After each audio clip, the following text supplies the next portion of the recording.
माधव जय कुंज बिहारी।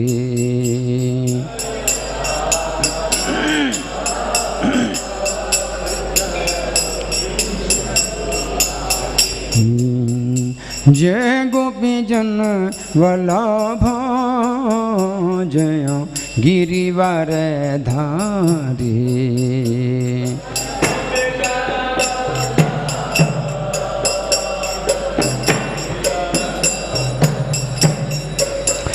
जय गोपी जन वल्लभ जय गिरिवर धारी।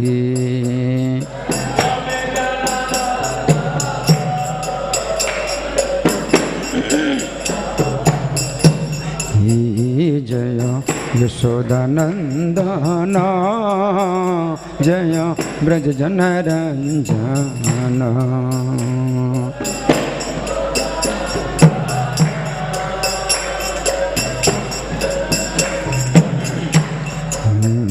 जय यशोदानंदन जय ब्रज जन रंजन।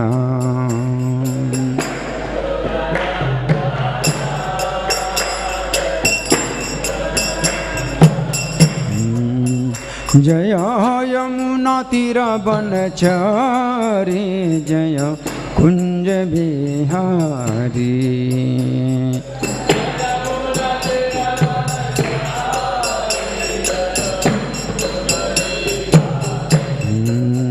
जय यमुना तीर बनचरी जय कुंज बिहारी।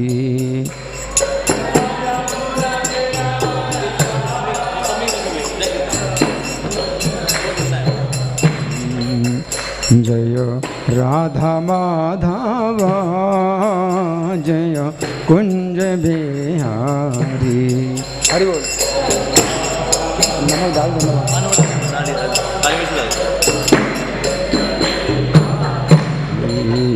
जय राधा माधव जय कुंज बिहारी।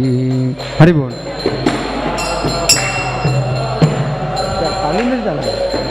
हरे निताय गौर हरि बोल हरि बोल हरि बोल हरि बोल।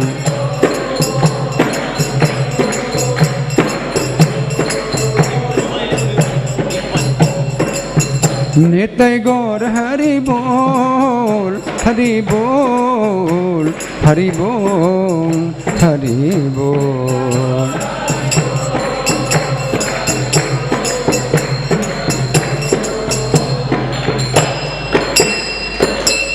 जय ओम विष्णुपाद परमहंस परिव्राजकाचार्य अष्टोत्तर श्री श्रीमधेश डिवाइन ग्रेस अभय चरणारविंद भक्ति वेदांत स्वामी श्रील प्रभुपाद की जय।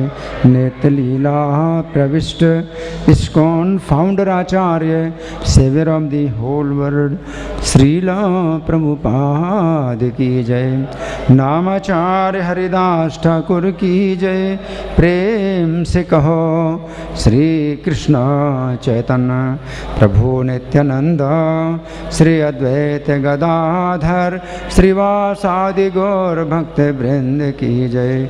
श्री श्री रुक्मिणी द्वारकाधीश ललिता विशाखा गोप गोपिका श्याम कुंड राधा कुंड गिरि गोवर्धन की जय। श्री श्री गौरनिताय की जय। श्री श्री जगन्नाथ सुभद्रा बलदेव की जय। समवेत भक्त वृंद की जय। अनंत कोटि वैष्णव वृंद की जय। इस्कॉन वर्तमानाचार्य वृंद की जय। गौर Premanandi all glories to simple devotees, all glories to simple devotees, all glories to simple devotees, all glories to Sri Guru and Gauranga. ओम नमो भगवते वासुदेवाय।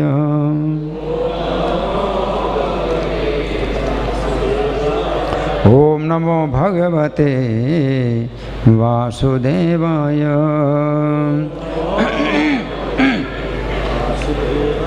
ओम नमो भगवते वासुदेवाय।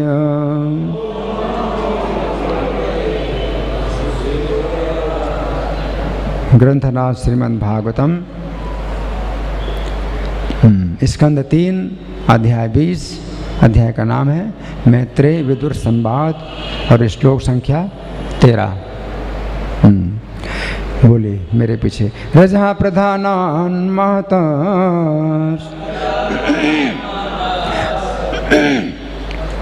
त्रिलिंगो दैव चोदिता जातः ससर्ज भूतादिर वेदादीने पंचसः। रजः प्रधानान् महता त्रिलिंगो दैव चोदिता जातः ससर्ज भूतादिर वेदादीनि पंचसः। रजः प्रधानान् महता त्रिलिंगो दैव चोदिता जाता ससर्ज भूतादिर वेदादीनि पंचसः। बोलिए। ठीक समय पर लिखा है, ठीक समय पर लिखा है।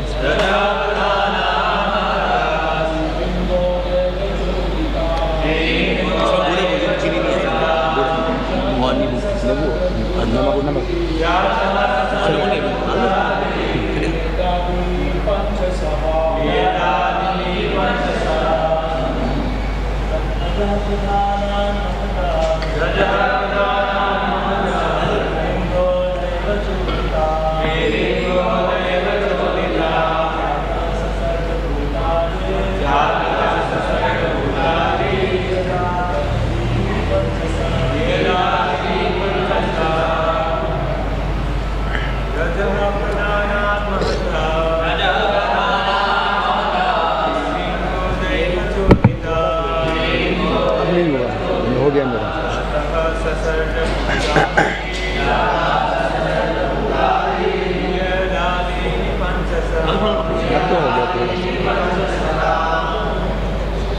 वैष्णव देवी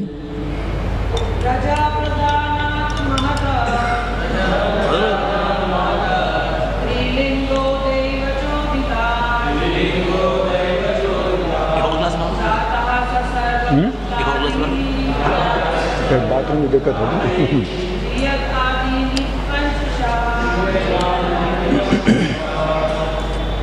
शब्दार्थ बोलिए। रजः प्रधानात्, रजोगुण की प्रधानता से, महतः महत तत्व से, त्रिलिंगः 3 प्रकार का, दैवचोदितात् श्रेष्ठ अधिकारी के द्वारा प्रेरित, जातः उत्पन्न हुआ, ससर्ज विकसित हुआ, भूत आदि अहंकार भौतिक तत्वों का मूल, वियत शून्य, आदिनी इत्यादि, पंचशः 5 के समूहों में। अनुवाद मेरे पीछे बोलिए। जीव के भाग्य यानी दैव की प्रेरणा से रजोगुण प्रधान महत तत्व से 3 प्रकार का अहंकार उत्पन्न हुआ, फिर अहंकार से 5 तत्वों के अनेक समूह उत्पन्न हुए। तो यहाँ पर मैत्रेय मुनि विदुर जी को उपदेश दे रहे हैं। तो प्रभुपाद के तात्पर्य पढ़ने से पहले इस श्लोक को समझेंगे। तो क्या बता रहे हैं इस श्लोक? रजा प्रधानान रजः प्रधानात् का मतलब है जिसमें रजोगुण की प्रधानता है। 3 गुण होते हैं, 3 गुणों में रजोगुण की प्रधानता। तो रजोगुण की प्रधानता होने से क्या होता है, और सृष्टि होती है। तो महत्तत्व से त्रिलिंगो भूतादि, त्रिलिंगो भूतादि क्या है, त्रिलिंगो यानी 3 गुणों वाला। त्रिलिंगो का मतलब 3 प्रकार का, समझो 3 प्रकार का है। भूतादि 3 प्रकार का, भूतादि यानी अहंकार है ना। फिर क्या है, जाता ससर्ज उत्पन्न हुआ, और ससर्ज का मतलब विकसित हुआ। तो कुछ चीज़ ऐसी होती है उत्पन्न होने के बाद तुरंत ही बड़ी होती है, विकसित होती है। जाता ससर्ज, तो 3 प्रकार का जो अहंकार है उत्पन्न भी हुआ और एकदम से विकसित भी हो गया। ससर्ज भूतादिर विविधादीनि पंचसहा। यहाँ ससर्ज का मतलब उत्पन्न किया, जाता का मतलब उत्पन्न हुआ, और ससर्ज माने उसने उत्पन्न किया, है ना। तो रजोगुण का जो है, जो प्रभाव होता है वो यही होता है कि कुछ आपने बनाया, और जो आपने बनाया उसने फिर और बनाया, है ना। तो महत्तत्व से जो है 3 प्रकार का अहंकार उत्पन्न हुआ, और उसने जो है उसने उत्पन्न किया भूत आदि है। भूत आदि का मतलब है अहंकार। इसमें क्या लिखा है,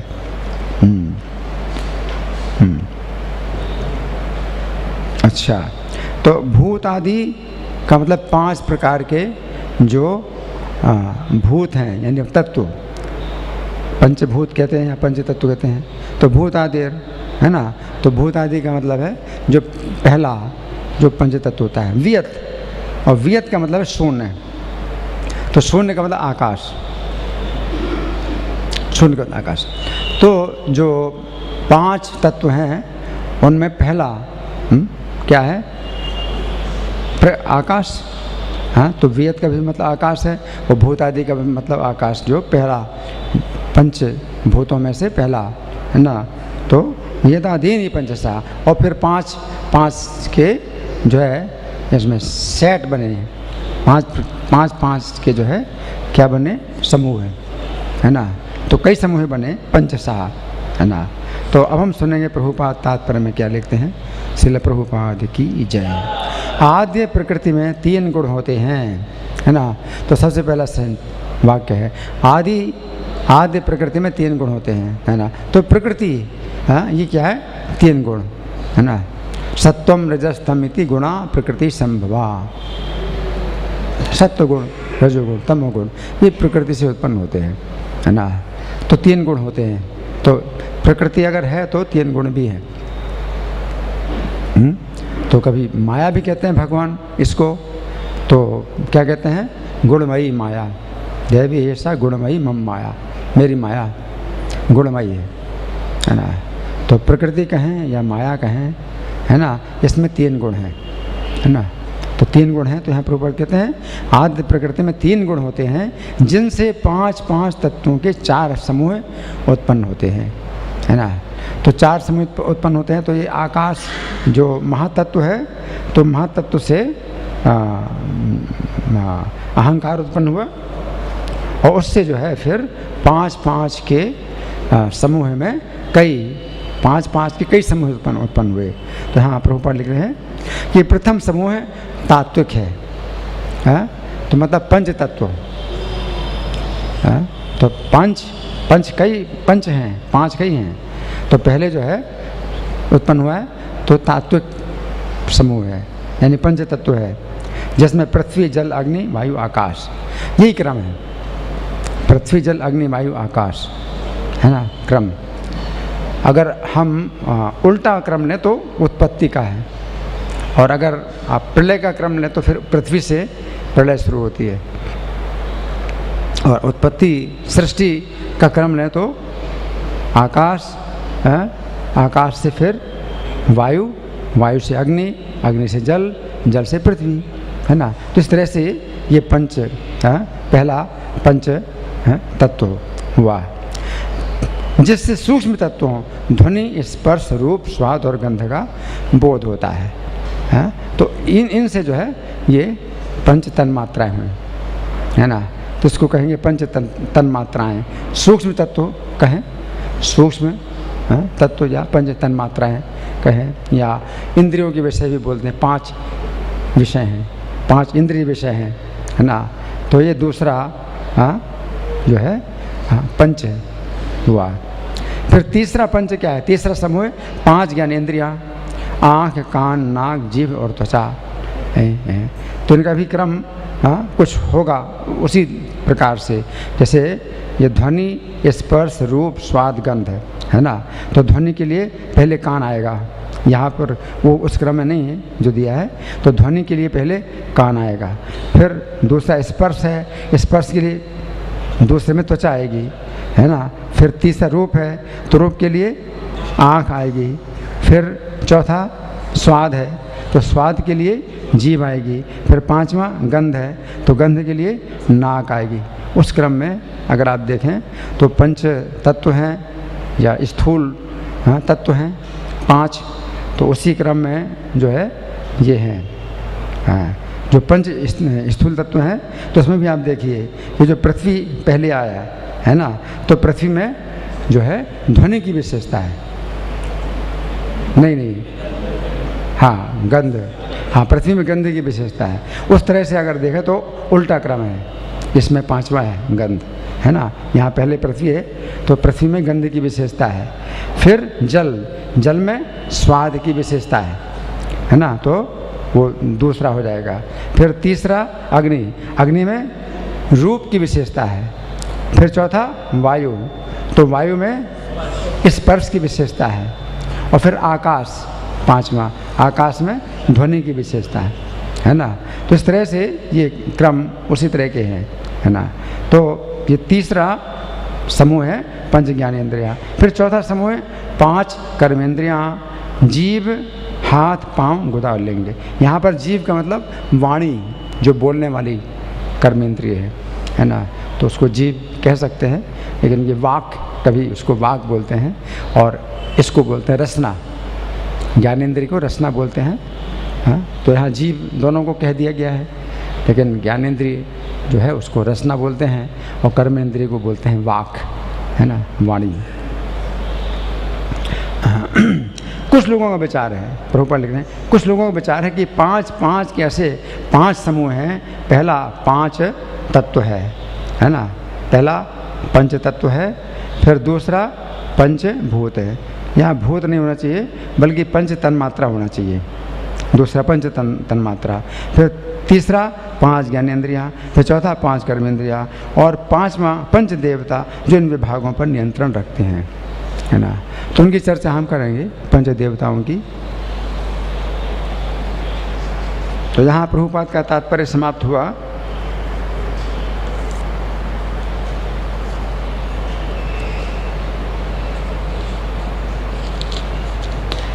इस श्लोक का जो हिंदी शब्दानुवाद है, हिंदी पद्यानुवाद, उसको मैं पढ़ रहा हूँ। दैव प्रेरणा जब हुई, दैव प्रेरणा जब हुई, इसमें जो शब्द है वो क्या है? दैव चोदिता।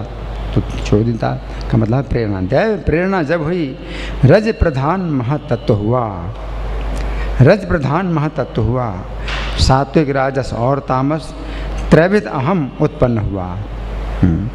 उसने ही आकाश आदि इन पंच महाभूतों से, उसने ही आकाश आदि इन पंच महाभूतों से भिन्न भिन्न प्रकार के वर्ग अनेकों प्रकट किए, भिन्न भिन्न प्रकार के वर्ग अनेकों प्रकट किए, है ना। तो पंचवर्ग, है ना, तो ये वर्ग हैं। तो पहला वर्ग है पंच तत्व या पंच महाभूत कह सकते हैं, दूसरा वर्ग पंच ज्ञानेंद्रियाँ कह सकते हैं, और तीसरा वर्ग पंच तन्मात्रा, चौथा वर्ग पंच कर्मेंद्रियाँ हैं, और 5वां वर्ग पंच देवता, है ना। तो प्रभुपाद का तात्पर्य समाप्त हुआ। अब हम जो है विचार करेंगे कि सृष्टि का जो क्रम है, तो ये जो पंच महाभूत और पंच तन्मात्रा, ये साथ साथ जो है ये चलते हैं, एक के बाद एक ऐसे चलते हैं। तो सबसे पहले पंच महाभूत और पंच तन्मात्रा में सबसे पहले शब्द होता है, सबसे पहले ध्वनि होती है, शब्द है ना, तो वो सबसे पहले उत्पन्न होता है ना। तो वो शब्द से फिर ये पंच तन्मात्रा का सबसे पहला जो है शब्द है, और इससे फिर पंच महाभूतों में पहला महाभूत आकाश वो उत्पन्न होता है। तो आकाश में केवल एक ही विषय है, वो क्या है? शब्द। आकाश में और कोई नहीं है, स्पर्श नहीं है, आकाश को स्पर्श नहीं कर सकते। हाँ, शब्द स्पर्श रूप उसमें आप देख नहीं सकते, और रस आप स्वाद भी नहीं ले सकते, गंध उसमें गंध भी नहीं, है ना। तो आकाश की अनुभूति आप जो केवल शब्द के द्वारा करते हैं। आकाश में शब्द है ना। अब आकाश में शब्द कैसे है? हाँ, आप जो है ये प्रयोग कर सकते हैं इस माइक का। आप एम्पलीफायर को ज़्यादा करेंगे तो इसमें आती ना आवाज़, वो आवाज़ कौन सी आवाज़? आकाश की आवाज़ पकड़ता है, ये आकाश की आवाज़ है ना। तो पहले वो लोग जो है, योगी लोग जो है अनाहत नाद उसको सुना करते थे, बहुत उनको एकाग्रता करनी पड़ती थी, तो वो आकाश की ध्वनि सुनते थे, अनाहत नाद बोलते हैं। तो उसको मानते भाई ओम आ रहा है, ओम आ रहा है। तो वो आप सुन सकते हैं। ये एम्पलीफायर तेज़ कर दो तो आएगी, एक आएगी। वो कहाँ से आ रही है आवाज़? बिल्कुल कोई आवाज़ नहीं हुई, बिल्कुल कंप्लीट साइलेंट, तो भी आएगी हैं। एम्पलीफाई कर देते हैं, आकाश की ध्वनि पकड़ते हैं, आकाश में ध्वनि है ना। तो ये अच्छा, फिर जब आकाश उत्पन्न हुआ तो आकाश से फिर दूसरी तन्मात्रा उत्पन्न हुई, वो क्या है? स्पर्श। आकाश से दूसरी तन्मात्रा उत्पन्न हुई, स्पर्श। ठीक है। अब स्पर्श से फिर दूसरा महाभूत उत्पन्न हुआ, कौन है? वायु। तो वायु में दोनों हैं, हाँ, वायु में शब्द भी है और स्पर्श भी है। तो वायु को जो है आप आवाज़ से भी सुन सकते हैं, हवा में आवाज़ भी होती है और स्पर्श भी होता है ना। लेकिन वायु में बाकी तीन नहीं होते, शब्द जैसे रूप नहीं है, रस नहीं है, गंध नहीं है। वायु में गंध नहीं है। कभी आप कहते भी हवा में तो जो है गंध है, हवा में गंध नहीं है। गंध को वहन करता है, इसलिए हवा को कई बार गंधवाह कहा जाता है। गंधवाह, गंध को ये एक स्थान से दूसरे स्थान में पहुंचाता है ना। तो इसलिए गंधवाह कहा जाता है, लेकिन इसमें गंध नहीं है ना। बल्कि हवा से गंध उड़ जाती है, ख़त्म हो जाती है ना। तो हवा में गंध नहीं रहती, लेकिन एक स्थान से दूसरे स्थान में ले जाता है ना। वायुर्गंधाने वाशयात, गीता में भगवान कहते हैं। तो ये वायु में जो है दो गुण हैं या दो विषय हैं। फिर वायु से अब तीसरी तन्मात्रा उत्पन्न हुई, वो क्या है? रूप, है ना। तो फिर रूप से फिर तीसरा महाभूत, हाँ, वो कौन सी है? अग्नि। रूप से अग्नि। अब अग्नि में जो है तीन विषय हैं। रूप भी है ना, और क्या है? स्पर्श भी है। स्पर्श तो बहुत भयानक होता है ना। स्पर्श है और शब्द भी, आवाज़ भी होती है अग्नि में। तो तीनों हैं, लेकिन दो नहीं है, रस नहीं है और गंध नहीं है ना अग्नि में। अब अग्नि से अब ये चौथा जो तन्मात्रा है वो उत्पन्न हुई, रस। रस से फिर जल उत्पन्न हुआ। तो जल में अब क्या है? चार विषय हैं। जल में रस भी है और रूप भी है और स्पर्श भी है और शब्द भी है। ठीक है। जल की अनुभूति आप 4 ज्ञानी इंद्रियों से कर सकते हैं, लेकिन गंध नहीं है। जल में गंध नहीं है। अगर गंध आ रही है, मान लो सड़ गया, तो वो पृथ्वी तत्व का ही जो है कुछ मिश्रण है, जो कि उसमें गंध आ रही है, सुगंधी आ रही है या दुर्गंधी आ रही है, तो वो गंध का अपना जल का गुण नहीं है ना। तो फिर जल से अब 5वीं तन्मात्रा उत्पन्न हुई, गंध। तो गंध से फिर 5वां महाभूत पृथ्वी उत्पन्न हुआ। तो पृथ्वी में 5 हैं। पृथ्वी में गंध भी है और रस भी है और रूप भी है और स्पर्श भी है और शब्द भी है ना। तो पांचों इसमें गुण होते हैं। तो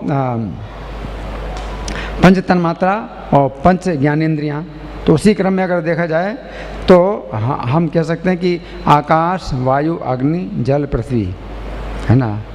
आकाश, वायु, अग्नि, जल, पृथ्वी है। उसमें भगवान कहते हैं ना गीता के 7वें अध्याय के, नहीं, जो पंच तत्व है ना, भूमि रापो नलो वायु खम मनो बुद्धि रेवचा, उसी क्रम में है भूमि है।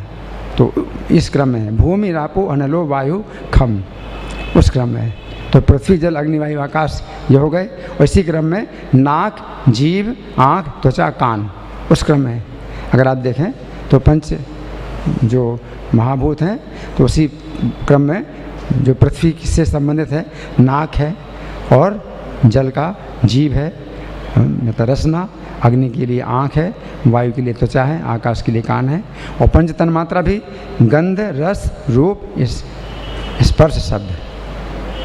अक्सर हम लोग बोलते हैं शब्द, स्पर्श, रूप, रस, गंध, इस तरह से याद करने के लिए बोलते हैं। लेकिन इसका उल्टा क्रम, अगर आप पृथ्वी से शुरू करते हैं तो यहाँ जो है 5 ज्ञानेंद्रियाँ हैं, वो नासिका से शुरू करनी पड़ेंगी, और पंच तन्मात्रा को गंध से शुरू करना पड़ेगा। गंध, रस, रूप, स्पर्श, शब्द, इस तरह से हैं। फिर 5 जो कर्मेंद्रियाँ हैं, वो हाथ है जो पकड़ने के लिए है, और पैर है चलने के लिए है, और जीभ, वाक इंद्रिय ये बोलने के लिए है, और जननेंद्रिय है जो मूत्र त्याग करने के लिए, और गुदा है मल त्याग करने के लिए। तो इस तरह से 5 कर्मेंद्रियाँ हैं, है ना। तो इन 5 कर्मेंद्रियों के अलग अलग जो देवता हैं वो क्या है? हाथ, जिनसे आप पकड़ते हैं या कोई कार्य करते हैं, गिराते हैं, फेंकते हैं हाथ के द्वारा, तो ये इसके देवता हैं इंद्र। पैर के देवता हैं विष्णु, तो भगवान विष्णु स्वयं पैर के देवता हैं। और जो वाक इंद्रिय है, जो बोलने वाली इंद्रिय है, जीभ कहें या जो कहें, तो इसके देवता अग्नि है ना, अग्नि देवता हैं। और ये भी हमें अनुभव होता भी है कि अगर अग्नि कम हो जाती है हमारे इसमें वाक इंद्रिय में, तो हम बोल नहीं पाते हैं, फिर खांसी आती है, कई चीज़ें आती हैं। और इसमें अगर हम जो है कुछ करते हैं, गर्मी पैदा करते हैं, गरम खाते हैं, गरम पीते हैं या गरम कपड़ा ऊपर से लगा लेते हैं, तो इसमें गर्मी आती है तो हम बोल पाते हैं। तो इससे कुछ पता चलता है कि हाँ इसका संबंध अग्नि से है, कि अग्नि से जो है ये हमें बोलने की शक्ति आती है। तो वाक जो इंद्रिय है इसके देवता हैं अग्नि। और जो जननेंद्रिय है तो उसके देवता हैं प्रजापति। तो प्रजापति हैं, तो प्रजापति जो है जो ब्रह्मा जी ने उत्पन्न किए, तो प्रजापतियों का जो है एकमात्र कार्य था कि श्रेष्ठ प्रजा उत्पन्न करना, श्रेष्ठ संतान उत्पन्न करना। तो इसके देवता जो प्रजापति हैं, जननेंद्रिय, इसके देवता जो प्रजापति हैं, तो प्रजापति हैं, ब्रह्मा भी प्रजापति हैं, है ना। एक प्रकार से ब्रह्मा जी प्रजापति हैं, और ब्रह्मा जी को जिन्होंने उत्पन्न किया गर्भोदक्षाय विष्णु, वो भी प्रजापति हैं। तो उन्होंने ब्रह्मा को उत्पन्न किया, एक ही प्रजा उत्पन्न की ब्रह्मा, तो इतना श्रेष्ठ वो संतान हैं ब्रह्मा जी कि उन्होंने फिर भगवान के आदेश के अनुसार पूरी सृष्टि उत्पन्न की। तो वो प्रजापति हैं गर्भोदक्षाय विष्णु, तो उनकी प्रजा हैं ब्रह्मा, है ना। तो एक मात्र ब्रह्मा उनकी प्रजा है। फिर ब्रह्मा जी से जो है बहुत से प्रजापति उत्पन्न हुए, है ना। तो उन्होंने जो है श्रेष्ठ संतान उत्पन्न की। श्रेष्ठ संतान उत्पन्न करने के लिए ही वो प्रजापति कहलाते हैं, है ना। और जो गुदा है ये जो है मल त्याग करने के लिए ये इंद्रिय गुदा बोलते हैं। तो इसका जो देवता है मृत्यु है, गुदा का देवता है मृत्यु, है ना। तो कई बार ये कहा जाता है कि ये भौतिक संसार मृत्यु का स्थान है, भौतिक संसार मृत्यु का स्थान है ना। तो आध्यात्मिक जगत में कई बार भौतिक संसार की उपमा इसी तरह से दी जाती है, टॉयलेट रूम है ये, आध्यात्मिक जगत टॉयलेट रूम है ये। और मृत्यु जो है वो भगवान का जो है गुदा है, ये कहा जाता है। मृत्यु भगवान का गोदा है ना। तो कई बार प्रभुपाद ने भी कहा कि कोई व्यक्ति अगर टॉयलेट रूम में जाता है तो जल्दी से जल्दी बाहर निकलता है ना। तो हम जो है यहाँ पर आए हैं तो जल्दी जल्दी काम ख़त्म करो हैं और जाओ, है ना। टॉयलेट रूम को सजाने की ज़रूरत नहीं है कि बहुत सजाओ हैं और इसमें पंखा लगाओ एसी लगाओ हैं। तो आजकल यही चल रहा है। आज का जो टेक्नोलॉजी है वो इसी में लगी हुई है। टॉयलेट रूम को जो है बढ़िया बनाना है तो लोग टॉयलेट रूम को अच्छा बनाते हैं, न्यूज़पेपर रखते हैं वहाँ टीवी रखते हैं, क्या क्या करते हैं, टॉयलेट रूम का करते हैं ना। टॉयलेट रूम है तो जिनको टॉयलेट रूम से के जो है ज़्यादा कुछ पता ही नहीं है तो टॉयलेट रूम को ही अपना समझते हैं यही जो है हमारी जगह है, परमानेंट जगह है ना। उसको परमानेंट बनाने की कोशिश कर रहे हैं। लेकिन यहाँ पर मृत्यु है तो मृत्यु बार बार शरीर बदलना पड़ता है ना। तो मृत्यु का स्थान है ये, है ना। बार बार शरीर बदलना पड़ रहा है ना। बाहर निकलो तो वहाँ पर मृत्यु नहीं है ना। मृत्यु नहीं, वहाँ बाहर मृत्यु नहीं है। तो भगवान का घर जो है, भगवान के घर का एक छोटा सा हिस्सा ये जो है टॉयलेट रूम, ये इतना पूरी भौतिक सृष्टि पूरी टॉयलेट रूम की तरह है ना। तो इस तरह से हमने कुछ चर्चा की है आज के श्लोक पर। अब हमारे पास तो समय है और काफ़ी समय है तो आप लोगों के साथ में विचार करें इस विषय में तो कुछ और भी अमृत निकलेगा, मंथन करने से अमृत निकलेगा, है ना।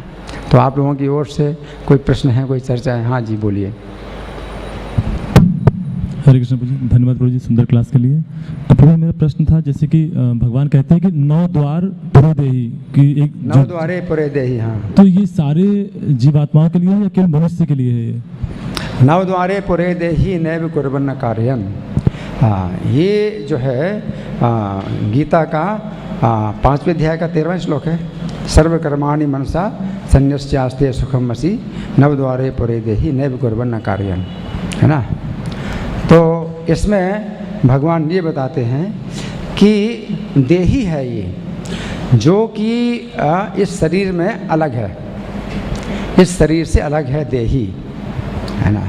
तो ये बहुत अच्छी तुलना है कि देही जो जीवात्मा है शरीर के अंदर वो कितना छोटा है आकार में शरीर की तुलना में। जैसे कि दिल्ली शहर की तुलना में आपका शरीर छोटा है। आपका शरीर कितना छोटा, दिल्ली शहर की तुलना में बहुत छोटा है। उसी प्रकार इस शरीर की तुलना में जो जीवात्मा है बाल की नोक के 10,000वें हिस्से के बराबर है। इतना बड़ा शहर ये जो शरीर है, पुर का मतलब है। और 9 द्वारे पुरे देही, 9 द्वार वाला पुर है। 9 द्वार वाला पुर है तो 9 द्वार कैसे हो गए? 1 2 3 4 5 6 7 ऊपर हो गए, है ना। 2 आँखें, 2 नथुने, 1 मुंह, 2 कान हैं और 2 द्वार हैं नीचे के, मल द्वार और मूत्र द्वार। तो जो देही है, जीवात्मा है, ये 9 द्वार पुर में अपना राज्य कर रहा है, अपना शासन चला रहा है। भागवत के 4थे स्कंद में राजा पुरंजन की कथा है। राजा पुरंजन की कथा है। तो पुरंजन का मतलब ये है कि पुर में जो निवास करता है जीवात्मा, हाँ, जो पुर में निवास करता है। और वो जो पुरंजन है, महाराज पुरंजन, ये जो है आए, इस भौतिक जगत में आए तो देखने के लिए आए कि मेरे रहने के लिए कौन सा स्थान अच्छा है। इसका मतलब जीवात्मा जब आता है आध्यात्मिक जगत से तो भौतिक जगत में भोगने के लिए आता है, भगवान से स्वतंत्र होकर के भोगना चाहता है जीव। तो वो जो है आध्यात्मिक जगत से जीवात्मा आया तो वो जो है पहले निरीक्षण करता है कि कौन सा स्थान सबसे बढ़िया है ना। तो 84 लाख प्रकार के भौतिक प्रकृति ने पुर बनाए हैं, नगर बनाए हैं कि भाई कौन सा चाहिए आपको, कौन सा बढ़िया है, आपको पसंद, क्या पसंद है। तो सब देखे, जितने भी पुर हैं सब देखे। तो ये जो मनुष्य का शरीर है वो अच्छा लगा उसको, सबसे बढ़िया। जीवात्मा को मनुष्य का शरीर सबसे अच्छा लगा, है ना। तो मनुष्य की 4 लाख योनियाँ हैं, तो कोई ब्रह्मा का भी, उसमें से एक ब्रह्मा जी भी है, उसमें एक ही संख्या है, ब्रह्मा जी की एक ही संख्या है ना। और उसके बाद फिर और भी जितने ऋषि हैं, है ना, तो वो अलग अलग प्रकार के हैं, तो वो भी अलग अलग प्रकार की जो है। ये मनुष्य अगर इसका व्यापक अर्थ लिया जाए तो जो मनुष्य चतुर्लक्षाणी कहा गया है, 4 लाख प्रकार के मनुष्य हैं, तो उनमें से मनुष्य में ब्रह्मा जी भी एक हैं। 4 लाख में से एक ब्रह्मा जी को भी आपको शामिल करना पड़ेगा। और उनके बाद फिर जो है बहुत से जो है देवताओं की सृष्टि में अनेक प्रकार की योनियाँ हुई, वो सब 4 लाख मनुष्यों के अंदर ही उसको शामिल करना पड़ेगा। और भूत प्रेत हैं, बेताल हैं, गोहक हैं, यक्ष हैं, राक्षस हैं, इतनी मतलब योनियाँ हैं, ये सब 4 लाख योनियों में आती हैं। ब्राह्मण, क्षत्रिय, वैश्य, शूद्र, ये जो है 4 लाख योनियों के अंदर ये भी आती। फिर ब्राह्मणों में भी कई जो है वर्ग होते हैं, क्षत्रियों के भी कई प्रकार होते हैं। तो इस प्रकार से 4 लाख मनुष्य। तो जो जीवात्मा है वो सबसे पहले वैकुंठ से जब आया तो उसको पूरा अधिकार होता है चुनाव करने का, उसके ऊपर कोई कर्म का बंधन नहीं है। जब कर्म का बंधन नहीं है तो उससे आपको खुद ही चुनाव करता है कि मुझे कौन से पुर में रहना है, कौन से नगर में रहना है, मुझे राज्य करना है। तो मनुष्य का शरीर जो है सबसे अच्छा पुर, उसको लगा कि बहुत अच्छा पुर है, क्योंकि इसमें अच्छी अच्छी जो है टॉवर हैं, टॉवर को हिंदी में क्या बोलते हैं, मीनार, मीनार हैं, अच्छी मीनार है। ये एक बढ़िया टॉवर ये है, ये अच्छी है। एक टॉवर ये भी है, इस तरह की टॉवर है ना। तो वो जो है अपना राज्य शासन अपना करता है। तो पुरंजन जो है उसको एक इस नगर में एक स्त्री मिलती है, एक स्त्री मिलती है। तो वो स्त्री कौन है? बुद्धि, वो बुद्धि है स्त्री। और राजा पुरंजन जो है उससे बातचीत करता है, उसकी सुंदरता पर मोहित हो जाता है। तुम कौन हो, तुम किसकी पुत्री हो, तुम क्या चाहती हो? तो जो बुद्धि है वो उत्तर देती है कि मैं तो नहीं जानती मैं कौन हूँ, लेकिन जब से मैंने होश संभाला मैं यहीं पर हूँ, मैं यहीं पर हूँ, और मैंने आपको देखा तो मुझे लगा कि आप जो है मेरे पति बन जाइए। तो इस तरह से वो बुद्धि को जो है अपनी पत्नी बना लेता है, और बुद्धि जो है उसको इंद्रिय तृप्ति के लिए सब प्रकार के भोग प्रदान करती है ना, भोग देती है। तो वो उसकी पत्नी है ना, पुरंजन की पत्नी, उसको पुरंजनी कहा गया बुद्धि को, है। और फिर जो है मन है, तो मन का भी कुछ बताया गया कि मन उसका वो उसकी सेवा में मन भी है। और जो 10 इंद्रियां हैं या 11 मतलब मन मिला करके 11 हैं इंद्रियां, ये भी जो है उनकी सब सेवक हैं। और राजा पुरंजन जो है अलग अलग द्वारों से जाते हैं तो अलग अलग प्रकार के भोगों को भोगते हैं। राजा पुरंजन जब इसमें से आते हैं तो सौरभ द्वार है, तो सौरभ द्वार तो सुगंधी सूंघने के लिए जाते हैं, तो इस द्वार से बाहर निकलते तो सुगंधियाँ, है ना। इस जो कान का द्वार है तो इस द्वार से जाते हैं तो उनको कई प्रकार के संगीत सुनने को मिलते हैं। तो राजा हैं वो जो है इस नगर के अलग अलग द्वारों से बाहर जाते हैं, तो अलग अलग प्रकार का भोग भोगते हैं, है ना।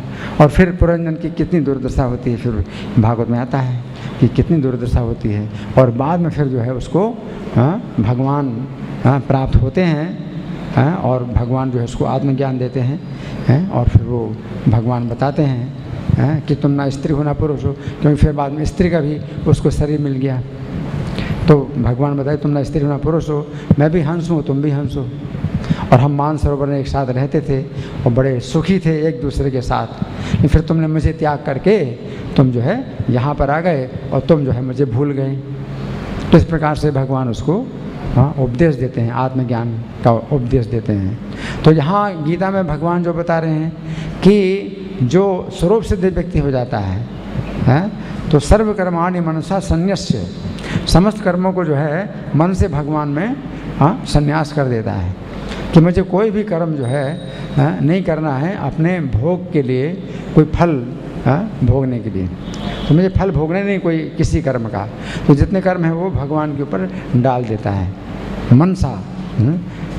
तो सर्वकर्माणि मनसा संन्यस्य आस्ते सुखम असि, आस्ते सुखम, तो इस शरीर में वो सुखपूर्वक रहता है, क्योंकि उसको अब भोगना है नहीं और सब कर्म भगवान के ऊपर उसने डाल दिए हैं कि जो भी आप सेवा आप लें तो मुझसे आप लो सेवा, अब मेरा अपना कोई कर्म है ही नहीं, जो भी आप सेवा लेंगे वो आप लीजिए, और मेरा कोई हिसाब किताब है ही नहीं कि मैंने आपकी सेवा में क्या किया तो मुझे इसका हिसाब चाहिए, उसके साथ में ओवर टाइम चाहिए, है ना, और तनख्वाह चाहिए, कोई है ही नहीं हिसाब। तो मनसा संन्यस्त तो सुखम वसी तो सुखम आस्ते आस्ते सुखम वसी नव द्वारे पुरे देही। तो 9 द्वार वाला जो पुर है उसमें बस सुखपूर्वक रहता है।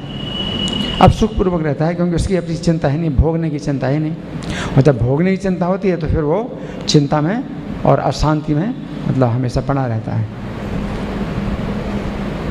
तो जब जीवात्मा है, जब इस शरीर 9 द्वार पुर में निवास कर रहा है तो 9 द्वार वाले पुर हैं, लेकिन उसको इन द्वारों से कोई मतलब नहीं है कि कुछ उसको भोगना है, अपना राज्य शासन करना है, उससे कोई मतलब नहीं। 9 द्वारे पुरे देही नैव कुर्बन न कार्यन, ना तो कुछ करता है ना कराता है।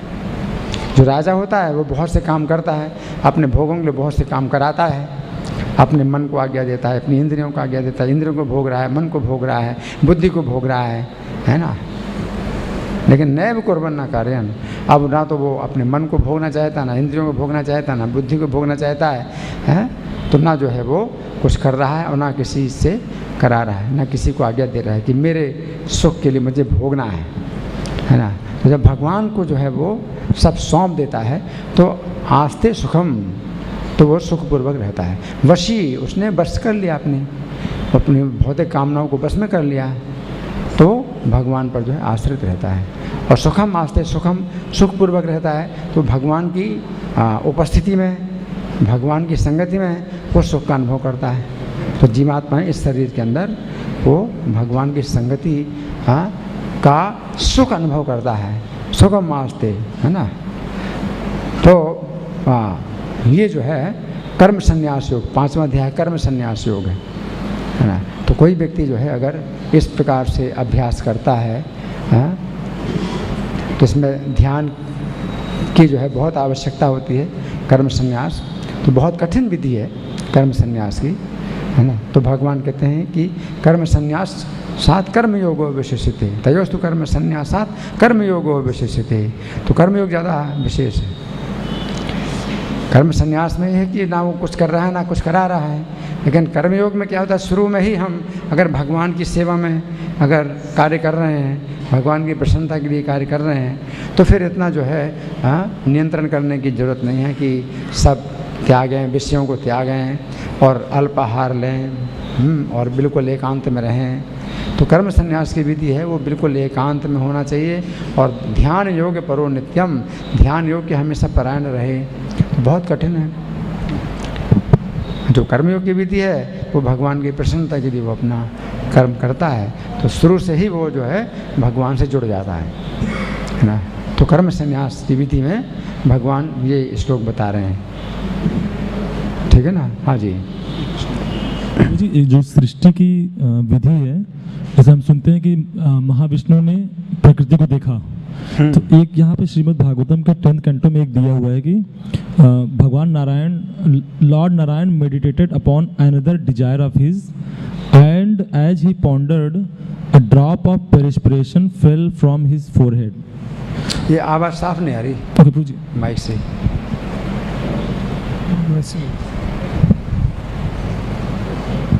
हाँ, कहाँ से? ये then Lord Narayan meditated upon another desire of his, and as he pondered, a drop of perspiration fell from his forehead. All the material creations evolved from the fermentation of this drop. Therein the fiery golden egg of universe appeared. अच्छा, तो ये जो ब्रह्मांड है, हाँ, इसकी बात बता रहे हैं कि ये golden egg of universe appeared and within that globe four-head Brahma took his birth. तो ये कहाँ का है? ये 2nd canto 10th canto 87 chapter 26, है ना। ये ये जो वर्णन है तो ये बहुत संक्षेप में है, ये बहुत संक्षेप में है ना। और विस्तार से वर्णन क्या है? विस्तार से वर्णन ये है कि कारण समुद्र में महाविष्णु लेटे हुए हैं और उनके श्वास से असंख्य ब्रह्मांड उत्पन्न होते हैं, असंख्य ब्रह्मांड उत्पन्न होते हैं। फिर प्रत्येक ब्रह्मांड में जो है एक एक गर्भोदकशायी विष्णु का विस्तार होता है प्रत्येक ब्रह्मांड में। फिर गर्भोदकशायी विष्णु से फिर उनकी नाभि से कमल उत्पन्न होता है और ब्रह्मा जी उत्पन्न होते हैं, है ना। तो ये जो है इसका क्रम है, सृष्टि का इस प्रकार का क्रम है। लेकिन इसमें जो बताया गया है तो कुछ इस तरह की बातें बताई गई हैं कि कुछ बातों को तो विस्तार कर दिया, कुछ बातों को संक्षेप कर दिया, ठीक है ना। तो उसमें कुछ बातें जो है बहुत विस्तार से कर दी हैं और कुछ बातों को संक्षिप्त कर दिया है, लेकिन क्रम इस प्रकार से, ठीक है ना जी। और कोई प्रश्न है? हाँ जी। हरे कृष्णा प्रभु जी, धन्यवाद प्रभु जी इतना गहराई से समझाने के लिए। प्रभु जी, इसमें जो आपने देवताओं का बताया, तो जो मृत्यु का जो देवता है ये उस कथा में भी आता है, सुनीता के जो पिता थे वो भी मृत्यु के देवता थे। तो ये पर्टिकुलर इसका नाम क्या है, कौन है ये? यमराज जी हैं या वंश है? अधर्म का वंश है। ये भौतिक सृष्टि में जो है जो मृत्यु की उत्पत्ति होती है वो अधर्म का वंश है। और चौथे स्कंद में आता है वर्णन अधर्म के वंश का। तो अधर्म जो है ब्रह्मा जी की पीठ से उत्पन्न हुआ। अधर्म जो है ब्रह्मा जी की पीठ से उत्पन्न हुआ। धर्म स्तन से, धर्म और अधर्म तो बिल्कुल एक दूसरे विपरीत है ना। तो धर्म हुआ ब्रह्मा जी के स्तन से, है ना, और अधर्म हुआ पीठ से। तो धर्म का भी वंश है, धर्म का भी वंश है कि धर्म को जो है ये दक्ष की 13 कन्याओं से वाय हुआ। दक्ष की 13 कन्याओं से वाय हुआ धर्म के वंश में। और उनमें जो सबसे छोटी कन्या थी मूर्ति, उससे नर नारायण का जन्म हुआ। धर्म का भी वंश है और अधर्म का भी वंश है। तो अधर्म का वंश जो है मैंने नोट किया हुआ है, चौथे स्कंद में तो मिल जाता है वो, तो मैंने नोट किया हुआ है इसको मैं बताता हूँ। अब कैसे मिलेगा कहीं कहाँ पर है लिखा? हाँ।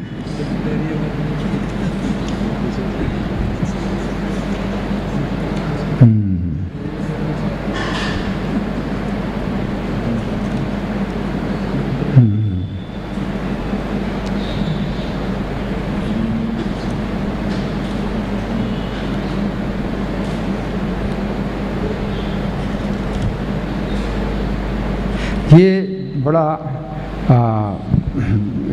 महत्वपूर्ण है। और अधर्म के वंश को भी अगर आप सुनते हैं तो इससे आपकी जो है बड़ी रक्षा होती है। तो अधर्म का वंश सुनने से भी बड़ी रक्षा होती है। बेटी का नाम आता है मृत्यु की पुत्री सुनीता। हाँ हाँ, अधर्म का वंश।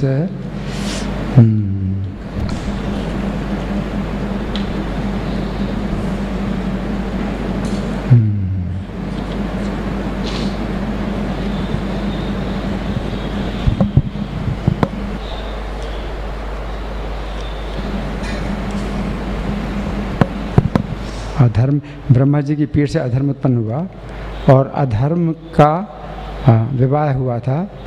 किससे हुआ था? हाँ, ये मिल गया। अधर्म से जो है मिथ्यावाणी, अधर्म का विवाह हुआ मिथ्यावाणी से, है ना। मिथ्या, अधर्म का विवाह हुआ मिथ्यावाणी से।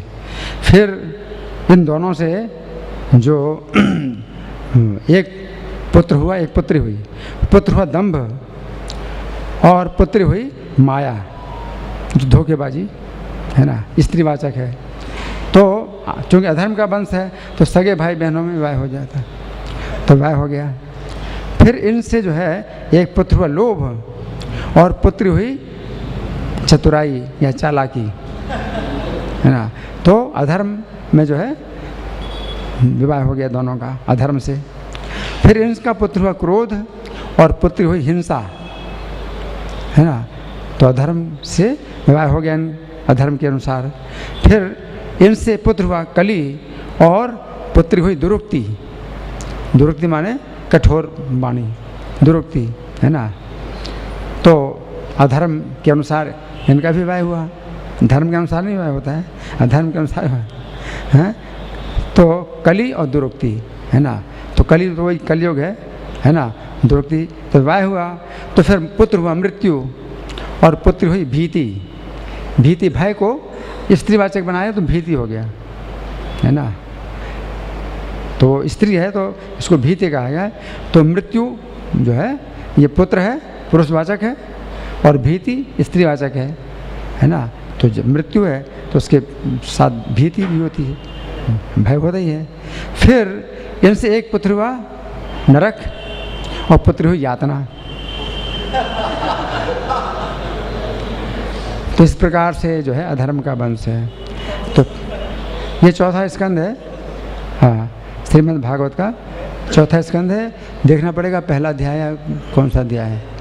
हाँ, तो पहली पीढ़ी है अधर्म और मिथ्यावाणी, दूसरी पीढ़ी है दंभ और माया यानी धोखेबाजी, तीसरी पीढ़ी है लोभ और चालाकी, चौथी पीढ़ी है क्रोध और हिंसा, पांचवी पीढ़ी है कली और दुरुक्ति, और छठवीं पीढ़ी है मृत्यु और भीति, और सातवीं पीढ़ी है नरक और यातना।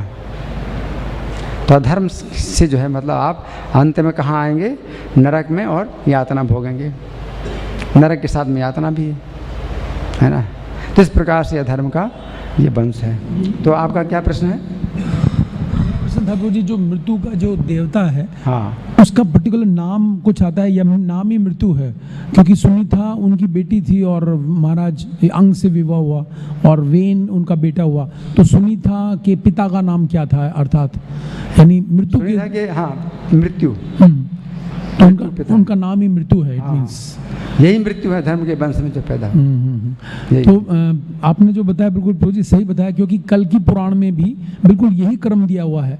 और कल की पुराण में कहा गया है कि यही लोग जो हैं मूर्तिमान होकर कलयुग में भ्रमण करेंगे और अपने अपने कार्य बहुत तेजी से करेंगे। ऐसा कल की पुराण में भी बिल्कुल यही क्रम है। धन्यवाद। हरे कृष्णा प्रभु जी, धन्यवाद, प्रणाम प्रभु जी। जो हम गोलोक का चार्ट देखते हैं जिसमें सारे प्लानिटरी सिस्टम वगैरह बताए गए हैं, तो उसमें जब हम ये पंच महाभूत देखते हैं और उसके साथ सूक्ष्म भूत भी जो है मन बुद्धि अहंकार, तो इन सब के अपने एक पर्सनल वर्शिपर्स भी हैं। मतलब ये जैसे भूमि का लिखा हुआ है लॉर्ड वराह, और इसी तरह महत तत्व का लिखा हुआ है वर्शिप्स वासुदेव। तो प्रभु जी ये हम जब पढ़ते हैं भागवतम में तो बताया जाता है कि हर एक जो लेयर है वो पहले से 10 गुना मोटी है। प्रभु जी ये जो वर्शिपिंग का है, जैसे 5th कैंटो में अलग अलग वर्षों का आता है कि यहाँ पर हरि वर्ष में नरसिंह भगवान का ऐसे अलग अलग वर्शिप होता है, क्या इनका भी वर्णन इस तरह से है कि यहाँ पर कैसे वर्शिप होती है? वो देखना पड़ेगा। जो ब्रह्मांड के 7 आवरण हैं और एक से दूसरा 10 गुना ज़्यादा मोटा है ना। तो पृथ्वी जल अग्नि वायु आकाश और इसी प्रकार से मन और बुद्धि जो भी हो, 7 तत्व हैं, 7 लेयर हैं। और पृथ्वी देवी का संबंध बराह से है, तो वो तो हमें पता चलता है कि भगवान बराह ने पृथ्वी देवी का उद्धार किया है ना। और बाकी जो है वहाँ भी अगर भगवान है अगर किसी रूप में, तो देखना पड़ेगा कैसे। ठीक है, और कोई प्रश्न है? आपका प्रश्न जी। हरे कृष्ण प्रभु जी, जैसे वामन देव ने के अंगूठे से वो ब्रह्मांड में छेद हो गया था, तो ब्रह्मांड के जो बाउंड्री है उसका थिकनेस ही इतना बड़ा है, तो उसको कैसे हम समझ सकते हैं प्रभु जी? कि मतलब मैंने कहीं हाँ, इनका प्रश्न है, इनका अच्छा प्रश्न है। इनका बहुत अच्छा प्रश्न है कि ब्रह्मांड के जो है 7 आवरण अगर हैं और वामन देव के नाखून से अगर छेद हुआ तो जो है वो 7 आवरणों को भेद दिया क्या? तो इसको समझना पड़ेगा कि पृथ्वी जो है वो तो ठोस है, उसके बाद जल अग्नि में आकाश, ये ठोस वस्तु नहीं है। ठीक है ना। तो ब्रह्मांड का पहला आवरण अब उसमें छेद हो गया तो बाकी फिर कोई जो है फिर समस्या नहीं है, ठीक है ना। तो भगवान का जो है बाएं पैर का अंगूठा, उसका नाखून है ना, तो भगवान ने जब स्वर्ग में नापा था, स्वर्ग तक ही नापा था, स्वर्ग के ऊपर उनको नापना नहीं था, क्योंकि 3 लोक में जो है ये पृथ्वी अंतरिक्ष स्वर्ग यही आता है। तो पृथ्वी नाप लिया एक कदम से और अपने शरीर से जो है आकाश नाप लिया। अब तीसरा जो है पृथ्वी अंतरिक्ष और स्वर्ग, तो स्वर्ग में अपने बाएं पैर का उन्होंने वो रखा, एड़ी रखी। जब रखेंगे ऊपर चढ़ाएंगे तो ऐसे रहे, पैर रहे ना, तो पैर का जो है एड़ी है वो स्वर्ग में रखे। स्वर्ग में तो भगवान का पैर भी कितना बड़ा था कि जो नापना नहीं था वो भी नप गया। स्वर्ग से ऊपर महालोक, जनलोक, तपलोक, सत्यलोक ब्रह्मा जी का लोक है, तो ब्रह्मा जी के लोक में उनका नाखून पहुंचा, अंगूठे का नाखून ब्रह्मा जी के लोक में पहुंचा। और ब्रह्मा जी के लोक में जब नाखून पहुंचा तो नाखून का इतना प्रकाश था कि ब्रह्मा जी के लोक में जो प्रकाश है वो फीका पड़ गया। जैसे सूर्य के समय में ये बल्ब होते हैं ना सड़क में जो जलते हैं, उनका पता नहीं चलता जले या ना जले, है ना। उसी प्रकार से ब्रह्मा जी के लोक का जो प्रकाश था वो बिल्कुल फीका पड़ गया कि अब है या नहीं है वो कुछ उसका पता ही नहीं चल रहा है। उनके नाखून का प्रकाश इतना था, हाँ। और नाखून का जो वो नोक थी उसने जो है फोड़ दिया ब्रह्मांड का, है ना। तो इसके कारण समुद्र की कुछ जल मतलब बूंदें जो गिरी और भगवान के चरण का जो है उसमें स्पर्श हुआ, मतलब चरण से जो है वो सट करके बही, तो उसमें जो है वो जीवन आ गया, जिंदा हो गया। तो जिंदा हो गया तो ये गंगा देवी है ना। पानी जो है जब जिंदा हो गया भगवान के चरण के जो है साथ, उनके चरण को जो है सट करके जो बही है धारा, तो धारा जिंदा हो गई, तो गंगा जी हैं, विष्णुपदी कही जाती है, ठीक है ना। तो इस तरह से गंगा जी की उत्पत्ति हुई, है ना। लेकिन उनको केवल स्वर्ग तक ही नापना था, उसके ऊपर जो पैर चला गया तो उसका कोई हिसाब नहीं। तो बलि महाराज का अधिकार वैसे ही नहीं था वहाँ पर, ठीक है ना। तो उनका स्वर्ग तक अधिकार था। हाँ जी, पृथ्वी का जो आवरण देख दिया भगवान ने, तो इसके जल है, तो वो जल इधर बहुत सारी मात्रा में आ जाना चाहिए था, क्योंकि पैर का अंगूठा भी बहुत बड़ा होगा। वो जल जो है किस तरह से नियंत्रित है हम नहीं जानते, किस तरह से नियंत्रित है कि वो जल जो है उस छिद्र से नहीं आया, वो जल उस छिद्र से नहीं आया, और जो कारण समुद्र का जल है वो आ गया, है ना। तो ये सब जो है मतलब कोई अचिंत्य बातें हैं जो कि हम लोग नहीं जान सकते। जल का आवरण है वो, है ना। तो पृथ्वी के आवरण में छेद हो गया तो जल नहीं आ रहा है, लेकिन बाहर का जल आ रहा है ना। तो ये कैसे आ रहा है ये हम नहीं जानते, ठीक है ना। ये सब अचिंत्य है, ठीक है। तभी हमारे पास कुछ समय है तो मैं आपसे कुछ प्रश्न पूछ रहा हूँ, ठीक है। मैं आपसे प्रश्न पूछ रहा हूँ, ठीक है। तो आकाश तत्व जो है पंच तत्वों में से आकाश तत्व सबसे पहला है, ठीक है। तो आकाश तत्व की जो अनुभूति है वो हमारी 5 ज्ञानेंद्रियों में से कौन सी इंद्रिय के द्वारा होती है? हाँ जी, स्मेल, शब्द, हाँ शब्द कौन सी इंद्रिय है? कौन? ज्ञान इंद्रिय कान है ना। तो कान जो ज्ञानेंद्रिय है उसके द्वारा हमें आकाश की अनुभूति होती है ना। तो वो अनुभूति अगर आपको करना है तो या तो आप योग विधि के द्वारा जाएंगे तो बहुत एकाग्रता करनी पड़ेगी, तब आपको आकाश की ध्वनि सुनाई पड़ेगी, ऐसे नहीं सुनाई पड़ेगी, है ना। कहते पिन ड्रॉप साइलेंस, तो आप सुन नहीं सकते, आकाश में ध्वनि है वो आप नहीं सुन सकते, पिन ड्रॉप साइलेंस, है ना। तो बहुत मतलब मुश्किल है, लेकिन बहुत आसानी से आप आकाश की ध्वनि सुन सकते हैं। कैसे? हरे कृष्णा हरे कृष्णा। एम्पलीफायर का आपने, हाँ, माइक जो आप यूज़ कर रहे हैं पिन ड्रॉप साइलेंस है, उसमें आप तेज़ कर दीजिए तो आकाश की ध्वनि उसमें आएगी, है ना। तो जो योगी लोग हैं उसको सुनते हैं तो उसको ओम की भावना करते, ओम निकल रहा है, ओम, उसकी भावना करते ओम निकल रहा है ना। तो हमको ज़रूरत नहीं है उसकी भावना करनी। हम अगर हरे कृष्ण का जाप कर रहे हैं और भगवान के रूप का ध्यान कर रहे हैं तो उसमें ओम शामिल है, कोई ज़रूरत नहीं। ठीक है ना। तो ये आकाश है ना। जो वायु है तो वायु में जो है 2 इंद्रियों के द्वारा अनुभव कर सकते हैं। वो कौन कौन सी 2 इंद्रियां हैं? हाँ जी, स्पर्श और शब्द, है ना। स्पर्श यानी त्वचा, पता चलता है ना कि हवा, और आवाज़ भी आती है ना, तो हवा। लेकिन इसमें और बाकी 3 चीज़ें नहीं हैं। कौन कौन सी 3 चीज़ें नहीं हैं हवा में? रस रूप गंध नहीं है, रूप नहीं है, और रस नहीं है ना हवा में। और अग्नि है तो अग्नि तीसरा तत्व है, सृष्टि के अनुसार तीसरा तत्व है। तो इसमें 3 विषय हैं।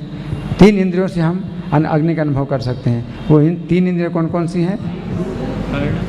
कान, शब्द सुन सकते हैं, और स्पर्श और रूप, आँखों से, है ना। तो 3 हैं। और जल है और तो अग्नि में 2 विषय नहीं है। कौन कौन से 2 विषय नहीं है? गंध नहीं और रस नहीं है ना। और जो जल है चौथा तत्व है, तो उसमें 4 विषय हैं। 4 विषय कौन कौन से हैं? रस, रूप, शब्द, स्पर्श और रूप और रस, 4 विषय हैं। और कौन सा विषय नहीं है? गंध नहीं है। तो गंध नहीं है, पानी में गंध नहीं है ना। जो बहुत बड़ा पानी का जो है जो होता है मात्रा होती है, उसमें गंध नहीं होती। अगर थोड़े से पानी में गंध होता ही है तो आपने डाला मिलाया है, वो पृथ्वी का मिश्रण है। ठीक है ना। तो सुगंधित पानी होता है और दुर्गंध भी होता है पानी। दुर्गंध भी होती है पानी में, तो वो भी जो है वो पृथ्वी का ही मिश्रण है। पानी में सुगंध और दुर्गंध नहीं होती, है ना। और पृथ्वी की अनुभूति आप 5 इंद्रियों से कर सकते हैं, 5 इंद्रियों से कर सकते हैं। शब्द भी है इसमें, शब्द भी है, स्पर्श भी है। अभी मुझे चोट लग गई मैं एक भक्त को तुलसी दे रहा था तो चोट लग गई। स्पर्श, तो स्पर्श हुआ ना मुझे, थोड़ा सा स्पर्श हुआ तो चोट लग गई लेकिन भक्त लोग बड़े बहुत सेवा की भावना है।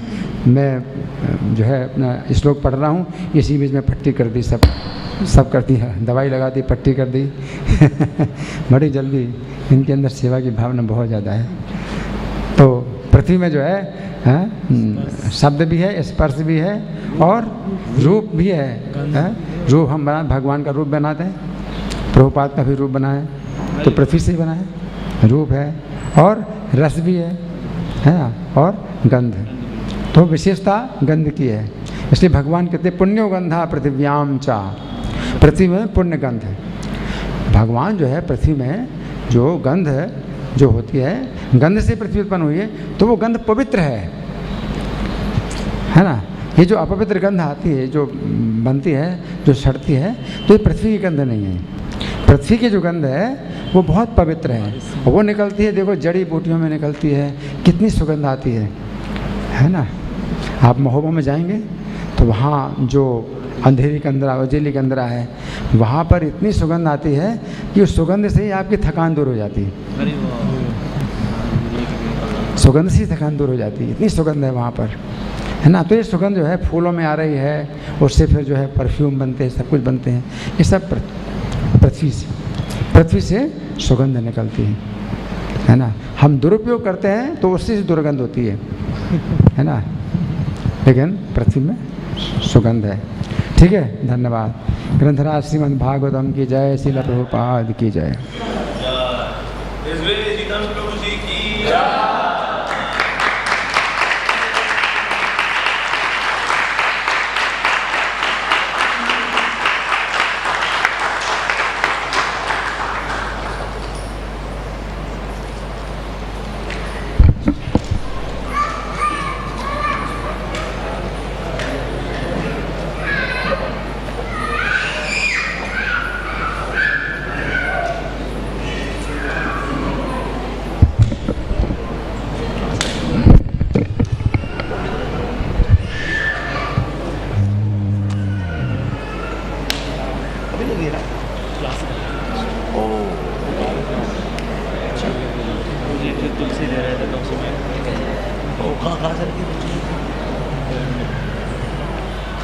प्रेम से कहां लगे भी आप